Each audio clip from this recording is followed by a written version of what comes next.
Hello, आप सभी को नौकरी फर्स्ट प्लेटफॉर्म पर स्वागत है। आज जो है यहाँ पे देख सकते हैं पंजाब केंद्रीय विश्वविद्यालय, जिसको पंजाब सेंट्रल यूनिवर्सिटी, ये इंग्लिश में हो गया, ये हिंदी में हो गया, नाम लिखा हुआ है। और कहाँ पड़ता है तो पंजाब में आपका एक बठिंडा जिला है, यहाँ पे बठिंडा जो डिस्ट्रिक्ट पड़ता है वहाँ पे पड़ता है। ये सेंट्रल यूनिवर्सिटी है और पंजाब से आपका निकला है। सेंट्रल यूनिवर्सिटी वो होता है जो सेंट्रल गवर्नमेंट रेगुलेट करती है, यानी डायरेक्ट अब केंद्र सरकार इसको संचालित करती है। तो यहाँ पे देख सकते हैं इसमें आज जो है बहुत सारा टीचिंग और नॉन टीचिंग पोस्ट का एडवर्टाइजमेंट है और दोनों का अलग अलग पीडीएफ भी है। तो यहाँ पे ई वाला जो रिक्रूटमेंट है, यहाँ पे देखिएगा, यहाँ पे लिखा हुआ है जो permanent recruitment for non teaching position, यहाँ पे लिखा हुआ है एडवर्टाइजमेंट नंबर है। तो ऐसी नॉन टीचिंग पोजीशन के लिए पोस्ट के लिए आपका ये एडवर्टाइजमेंट है और टीचिंग पोजीशन के लिए अलग है, तो उसको मैं एक अलग वीडियो में उसको कवर करूँगा। तो इस प्रकार से देख सकते हैं इतना सारा आपका यहाँ पे पोस्ट का नाम यहाँ पे देखते हैं 10 गो यहाँ पे और अलग अलग पोस्ट में यहाँ पे आपका नंबर ऑफ द वैकेंसी जो लिखी हुई है और अकॉर्डिंग टू कैटेगरी है, कैटेगरी वाइज भी है। और यहाँ पे इनका जो है पेमेंट भी है, यहाँ पे देख सकते हैं यहाँ पे स्केल जो आपका 7 CP के अकॉर्डिंग मिलेगा। तो इस प्रकार से देख लेते हैं कि कौन कौन सा ये है पोजीशन यहाँ पे। तो यहाँ पे फर्स्ट में देखते हैं यहाँ पे इंटरनल ऑडिट ऑफिसर, जिसको जो डिप्यूटेशन पोस्ट पे पोजीशन पे, डिप्यूटेशन का मतलब है किसी सर्टेन पीरियड के लिए आपको हायर किया जाता है, मतलब due to the absence of employ, मतलब किसी एम्प्लॉय जो है कोई कार्यरत जो है कुछ समय के लिए एब्सेंट होता है, उसकी जगह पे आपको रखा जाता है सर्टेन पीरियड के लिए। तो यहाँ पे जो आपका पे स्केल जो मिलने वाला है 12 का है और आपका 78,800 आपका इनिशियल पे है। तो इसका एटलीस्ट इसका जो 1 लाख प्लस इसका आपका ग्रॉस सैलरी बनेगा। और यहाँ पे टोटल पोजीशन एक ही है और अनरिजर्व्ड के लिए है। यहाँ पे देख सकते हैं प्राइवेट सेक्रेटरी है, ये आपका रेगुलर पोस्ट पे है। उसके बाद यहाँ पे लेवल आपका 7 का होगा, 44,900 का है। अभी इसमें 5 गो पोजीशन है आपका टोटल पोजीशन, यानी नंबर वैकेंसी 5 है। इसमें यूआर में 4 है और ओबीसी में 1 है, इस प्रकार से। और फिर यहाँ पे जो है देखिएगा, यहाँ पे सेक्शन ऑफिसर का है, सेक्शन ऑफिसर का भी लेवल 7 का है, सेम है 44,900, पोजीशन सिर्फ एक ही है इसमें और ओबीसी के लिए ये है। उसके बाद यहाँ देख सकते हैं यहाँ पे पर्सनल असिस्टेंट का है, लेवल 6 का है, ये आपका सैलरी में है, उसे 35,400 इनिशियल है, इसका 65 अप्रॉक्स बनेगा ग्रॉस सैलरी। उसके बाद टोटल वैकेंसी एक ही है और भी क्या ओबीसी कैटेगरी में है। फिर इस प्रकार से असिस्टेंट का है, असिस्टेंट का भी लेवल 6 का मिलेगा। फिर उसके बाद टेक्निकल असिस्टेंट का है, लेबोरेटरी असिस्टेंट है, लोअर डिवीजन कलर का, इस तरह से आपका वैकेंसी दिया हुआ है। उसके बाद सैलरी भी है, तो इसको भी देख लीजिएगा। और यहाँ पे लास्ट में आपका कुक का है, उसके बाद लेबोरेटरी अटेंडेंट का, इस तरह से आपका यहाँ पे पेमेंट, यहाँ पे लेवल 2 लेवल 1 इस तरह से। उसके बाद सेम यहाँ पर आने वाला आपका नंबर ऑफ पोजीशन या सीट। अब यहाँ जो देख सकते हैं यहाँ पे इंपॉर्टेंट जो डेट लिया हुआ है, इंपॉर्टेंट डेट क्या है, तो यहाँ पे last date to apply online आपका 9 दिसंबर तक है, शाम को 5 बजे तक ऑनलाइन ही फॉर्म आपको फिल होगा। अच्छा, date of the written test यहाँ पे अभी डिक्लेयर नहीं हुआ है, यहाँ पे बोल रहा है कि यूनिवर्सिटी की वेबसाइट पे इसको भी डेट ऑफ जो एग्जामिनेशन या टेस्ट है उसको आपको डिक्लेयर किया जाएगा, मतलब यूनिवर्सिटी के साइट पे आएगा। या फिर यूनिवर्सिटी की वेबसाइट यहाँ पे cup.edu.in, यानी सेंट्रल यूनिवर्सिटी punjab.education.in, इस तरह से edu.in। और उसके बाद लिंक फॉर अप्लाइंग, आपके किस पोजीशन कौन सा लिंक पे जाके आप अप्लाई कर सकते हैं। तो यहाँ पे देखिए CUPNT यानी सेंट्रल यूनिवर्सिटी पंजाब। उसके बाद samarth.edu.in, आपका ऑल इंडिया में कोई भी सेंट्रल यूनिवर्सिटी से वैकेंसी आता है तो सामर्थ पोर्टल पे ही आपको वहाँ पे आपका एडवर्टाइजमेंट आता है और वहाँ से आप फॉर्म फिल कर सकते हैं। और यहाँ पे जो आपको कोई भी इसका हार्ड कॉपी आपको यूनिवर्सिटी को सेंड नहीं करना होगा।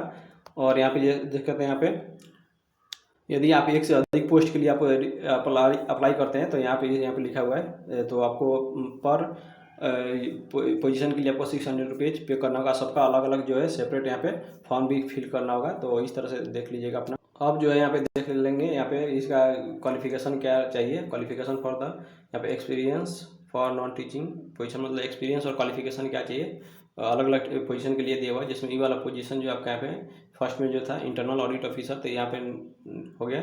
उसके बाद कौन सा ग्रुप में आएगा, तो ग्रुप ए में आएगा, लेवल इसका 12 का सैलरी मिल रहा है। उसके बाद आपका एज लिमिट क्या है, डायरेक्ट रिक्रूट है यहाँ पे 56 से ज़्यादा नहीं होना चाहिए। उसके बाद यहाँ पे एजुकेशनल क्वालिफिकेशन, यहाँ पे सबसे पहले डिप्यूटेशन पे है, तो डिप्यूटेशन पे जो है पहले बता दिया क्या होता है। उसके बाद यहाँ पे उसका योग्यता दिया हुआ है और यहाँ पे सेकेंड नंबर में देख लीजिएगा, यहाँ पे प्राइवेट सेक्रेटरी है जिसको डायरेक्ट रिक्रूटमेंट है, और ये भी यहाँ पे ग्रुप बी का है, लेवल 7 का। उसके बाद इस यहाँ पे मैक्सिमम एज जो आपका 35 ईयर होना चाहिए, एसेंशियल क्वालिफिकेशन में बैचलर होना चाहिए, 3 ईयर्स का एक्सपीरियंस चाहिए। तो इसमें एक्सपीरियंस वाला जो जिसके पास होगा पहले से कार्यरत है वहीं इसको फॉर्म भर सकते हैं। फिर उसके बाद यहाँ पे प्राइवेट सेक्रेटरी और ये डिप्यूटेशन के लिए है, डिप्यूटेशन पे मतलब कुछ सर्टेन पीरियड के लिए ये लोग इसमें बताया होगा। फिर उसके बाद ग्रुप बी का है, लेवल 7 का, उसके 56 ईयर्स इसका मैक्सिमम होना चाहिए। फिर बैचलर डिग्री होना चाहिए, 3 ईयर एक्सपीरियंस होना चाहिए। इस प्रकार से जो है फिर सेक्शन ऑफिसर आ जाता है। तो सेक्शन ऑफिसर का यहाँ पे ग्रुप बी में आता है, उसके लेवल 7 का, इसका सैलरी मिलेगा 35 ईयर्स मैक्सिमम एज होगा, बैचलर डिग्री हो जाएगा किसी भी डिसिप्लिन में। इसमें भी एक्सपीरियंस चाहिए आपको।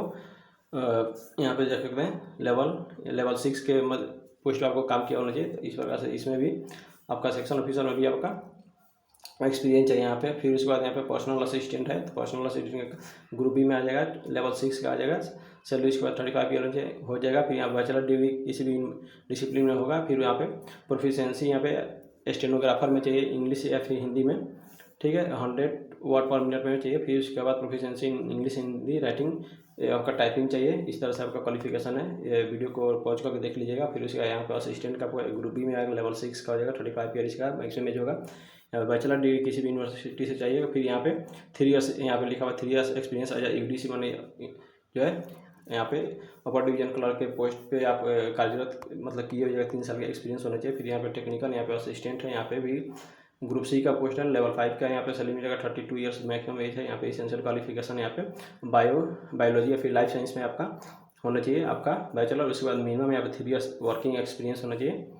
इस प्रकार से है एलिजिबिलिटी इसमें। फिर उसके बाद लेबोरेटरी असिस्टेंट आ जाता है, लेबोरेटरी असिस्टेंट में आप ग्रुप सी का पोस्ट आएगा, लेवल 4 का आ जाएगा। उसके बाद एसेंशियल आपका एज जो आपका 32 ईयर्स है, एसेंशियल क्वालिफिकेशन जो आ जाएगा आपका बैचलर डिग्री यहाँ पे साइंस में टेक्नोलॉजी विद मिनिमम यहाँ पे 2 ईयर्स का यहाँ पे वर्किंग एक्सपीरियंस चाहिए लेबोरेटरी असिस्टेंट में। और उसके बाद यहाँ पे देख लीजिएगा लोअर डिवीजन क्लर्क यहाँ पे लेवल सी का हो जाएगा, तो यहाँ पे सॉरी ग्रुप सी में लेवल 2 का आ जाएगा। उसके बाद 30 ईयर्स इसका जो मैक्सिमम एज होगा। उसके बाद यहाँ पे एसेंशियल क्वालिफिकेशन में यहाँ पे क्लास 12th होना चाहिए। फिर उसके बाद टाइपिंग चाहिए यहाँ पे।